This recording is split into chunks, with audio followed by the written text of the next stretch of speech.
3 years ago, Thompson had a dream. Not a vague dream. A clear one. He wanted to leave his stable banking job and build a behavioral coaching brand online.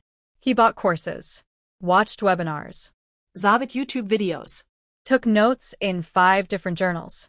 Every Sunday night, he told himself, "Next week, I'll start." But next week always came with a new reason to wait. He wasn't lazy. He was stuck. And what he didn't know was this. He wasn't procrastinating tasks. He was procrastinating his future. Today, we're uncovering the hidden psychology behind that paralysis and why your brain might be protecting you from the very life you say you want. Number 1. The myth of the lazy mind. Let's retire the outdated narrative. Procrastination is not a time management problem. It's not laziness. And it's definitely not a character flaw. It's emotional dysregulation. When your brain sees a high-stakes decision, quitting a job, starting a channel, committing to a partner, moving cities, it doesn't evaluate it logically. It reacts emotionally. The same neural circuitry that detects physical danger activates when your identity feels threatened. Your brain interprets uncertainty as risk, and risk as potential loss. So instead of moving forward, it shifts into protection mode. This is where the immediate mood repair loop begins. You feel discomfort. You escape it. You feel temporary relief. Your brain learns. Avoidance works. Scrolling, organizing your workspace, watching one more video, researching for hours, these aren't random distractions. They're emotional anesthesia. You're choosing to survive the next 10 minutes rather than build the next 10 years. And the brain loves short-term relief. Number 2. The architecture of choice paralysis. Now, let's go deeper. Why is it so hard to choose? imagineada, She has 3 career paths in front of her. corporate leadership, Starting a skincare brand. Moving abroad for graduate school. As long as she doesn't choose, all 3 futures remain alive.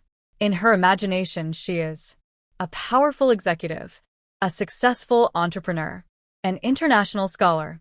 But the moment she chooses one path, the others die. And here's the truth we don't talk about. We are not afraid of choosing the wrong path. We are afraid of killing our fantasy selves. The subconscious prefers a non-decision because it preserves possibility.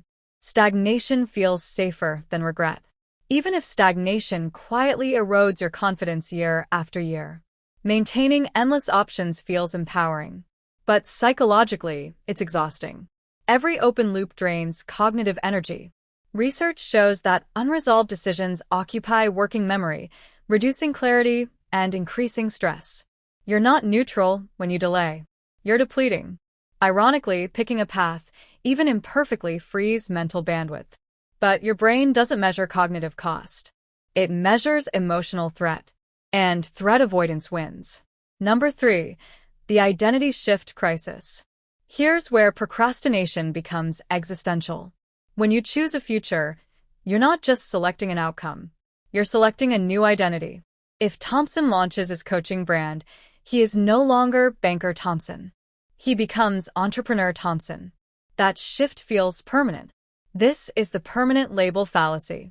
We subconsciously believe life decisions tattoo our identity forever. But most choices are not life sentences. They're experiments. Still, your current self-image acts like a tether. If you've always seen yourself as responsible and stable, then taking a creative risk threatens that story. If you see yourself as the smart one, starting something new where you might fail threatens that identity. So you stall, not because you don't want growth, but because growth requires identity death. And identity death feels like danger. Number 4. Modern friction and digital avoidance. Now add 2020 SIXS digital environment to this psychology. Never before have we had such sophisticated distraction. You can watch productivity videos instead of being productive. Research business strategies instead of launching.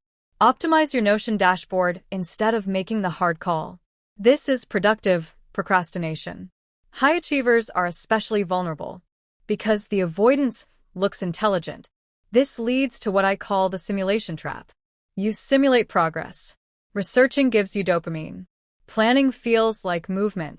Learning feels like action, but simulation has no real-world risk, No rejection. No feedback. no exposure. Meanwhile, real decisions are quiet. They're uncomfortable. They don't give immediate dopamine. Scrolling gives a quick spike. Finishing minor tasks gives a small hit of reward. But deep life changes? They're slow, uncertain, dopamine light. Your brain chooses the easier chemical path. And just like that, another year passes. Number 5. Rewiring the decision engine. Now, the most important question. How do you break this? First, shrink the threat. Instead of asking, should I change my entire career? Ask. What is one micro-commitment I can make this week? Micro-commitments bypass identity panic. Post one video.